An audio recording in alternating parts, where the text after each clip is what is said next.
सारा का सारा गेम, सबसे बड़ा रोल अगर किसी चीज का है तो अपनी माइंड की प्रोग्रामिंग का। हमारे मन की प्रोग्रामिंग जिस तरीके की होगी हम अपनी जिंदगी में उस तरीके के बनते हैं। हम लोग इसको भली भांति ट्रेनिंग में जाकर के समझते हैं।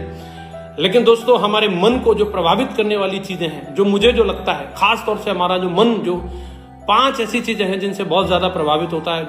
अगर आपने इन 5 चीजों को समझ लिया जिनसे हमारा मन प्रभावित होता है और वो चीजों को सही कर लिया, तो आप अपने मन को अपने नियंत्रण में कर सकते हैं। और मन को नियंत्रण में कर लिया तो आप अपनी जिंदगी में जो प्राप्त करना चाहते हैं, जो बनना चाहते हैं, आप वो बन सकते हैं। सबसे पहली चीज जिससे हमारा मन प्रभावित होता है वो है स्थान।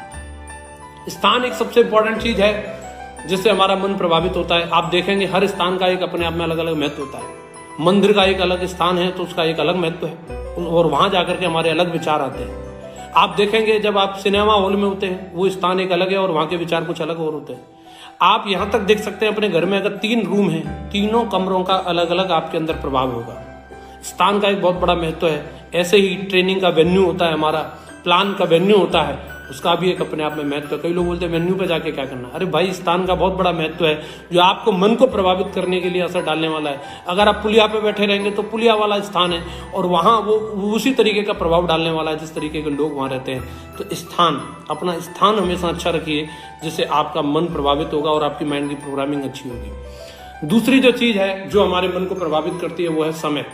समय का भी एक अलग अलग रोल होता है। सुबह के समय में हमारे अलग विचार होते हैं, दोपहर के समय में हमारे विचार अलग होते हैं और शाम के समय में हमारे विचार अलग होते हैं। इसीलिए हमारे जितने भी पूर्वज हुए हैं, जितने भी महान ऋषि मुनि हुए, उन्होंने ज्यादातर अच्छे कामों को सुबह करने के लिए बोला है। चाहे वो मेडिटेशन हो, चाहे वो प्रेयर हो, चाहे वो कोई भी चीज हो जिनके बारे में हमेशा बोला जाता है आप मॉर्निंग में करिए। हमेशा ये चीज बोली जाती है कि आप सुबह का जो समय होता है वो सबसे पवित्र होता है, तो समय का विशेष ध्यान रखिए। तीसरा होता है भोजन। महागुरु जी लोगों ने हमें 3 तरह के भोजन के बारे में बताया, एक तामसिक, एक राजसिक और एक सात्विक। तामसिक भोजन अगर हम करेंगे तो उसके अंदर वही राक्षस वाली चीजें आने वाली है और वही दिमाग में चलेगा, खुरापात, उल्टे पुल्टे काम, कार्डिनल रूल तोड़ना, उटपटांग काम करना। भोजन का भी हमारे ऊपर बहुत बड़ा असर होता है। राजसिक भोजन होता है वो मजेलेलो.com वाला है और सात्विक जो भोजन होता है, जो सात्विक भोजन है, इसके लिए हमेशा एक बात याद रखिए। मैंने करीबन 3 साल तक मैं जोधपुर में रहा, मैं एक ही टाइम खाना खाता था और माँ गुरु जी लोग बोलते हैं आप खाने के लिए जी रहे हैं या जीने के लिए खा रहे हैं, इन दोनों चीजों में अंतर होता है। तो मेरा ये मानना है आप जीने के लिए खाइए, खाने के लिए मत जिए। और तीसरी जो चीज है जो हमारे आप हमको प्रभावित करती है वो है हमारे पूर्व संस्कार और हमारी धारणाएं। पूर्व संस्कारों में हम ज्यादा कुछ नहीं कर सकते, लेकिन हम अपनी धारणाओं को बदल के अपने जीवन को बदल सकते हैं। हमारे अंदर बहुत सारी ऐसी नेगेटिव धारणाएं होती है, साहब मैं तो गरीब खानदान में पैदा हुआ हूं, मैं तो गांव में पैदा हुआ हूं, मैं कैसे कर सकता हूं। अपनी धारणाओं को बदलिए। हजारों लाखों ऐसे उदाहरण हैं जिन्होंने अपने आप को गरीबी में रह करके इतिहास लिख करके दिखाया है, उन्होंने अपनी धारणा को बदला। आप भी अपनी धारणा को बदल के अपनी जिंदगी को बदल सकते हैं। और 5वां जो चीज है जो हमारे को बहुत ज्यादा प्रभावित करती है वो है हमारी संगति और हमारे कार्य। किस तरीके का कार्य हम कर रहे हैं, किस तरीके की संगति में हम रह रहे हैं, वो हमारे मन को बहुत ज्यादा प्रभावित करती है।